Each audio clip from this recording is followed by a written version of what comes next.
Hi friends, welcome to my channel. ఇక జాను ఇంట్లో కూర్చుని చదువుకుంటూ ఉంటుంది. ఇక అప్పుడే జయ తన దగ్గరికి వస్తాడు. వచ్చి అంటూ ఉంటాడు, ఏంటి జాను చదువుకుంటున్నావా అని అయితే అడుగుతూ ఉంటాడు. ఇక అప్పుడు జాను అంటూ ఉంటుంది, అవును సార్, ఈసారి భయమేస్తుంది, ఎగ్జామ్స్లో పాస్ అవుతానా లేదా అని చాలా టెన్షన్గా ఉంది సార్ అని అయితే అంటూ ఉంటుంది.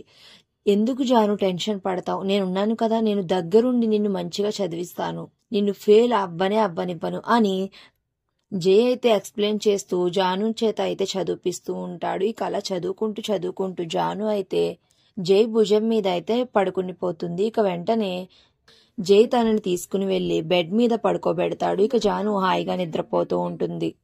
ఇక అలా జాను పడుకోగానే వెంటనే జాను పక్కనున్న ఫోన్ని తీసుకుని చూస్తూ ఉంటాడు జై. ఇక అప్పుడే విశ్వ అయితే మెసేజ్ చేస్తాడు, హాయ్ జాను, ఏం చేస్తున్నావు, ఎగ్జామ్స్కి మంచిగా ప్రిపేర్ అవుతున్నావా అని అయితే మెసేజ్ చేస్తాడు.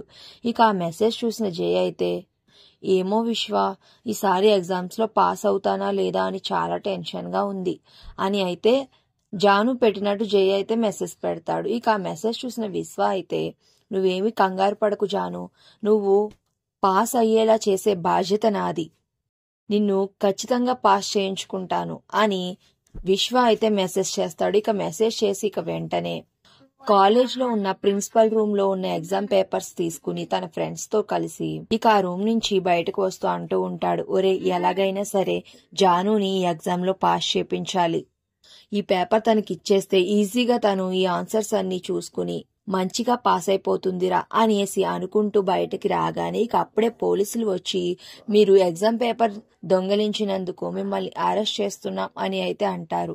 ఇక అలా అనగానే ఒక్కసారిగా విశ్వ అయితే షాకింగ్ గా అలా చూస్తూ ఉంటాడు. మరి జే వేసిన ట్రాప్ లో నుంచి విశ్వ ఎలా తప్పించుకుంటాడు లేదా బుక్ అయిపోతాడా అనేది నెక్స్ట్ రివ్యూలో తెలుసుకుందాం. వీడియో నచ్చితే తప్పకుండా సబ్స్క్రైబ్ చేయండి.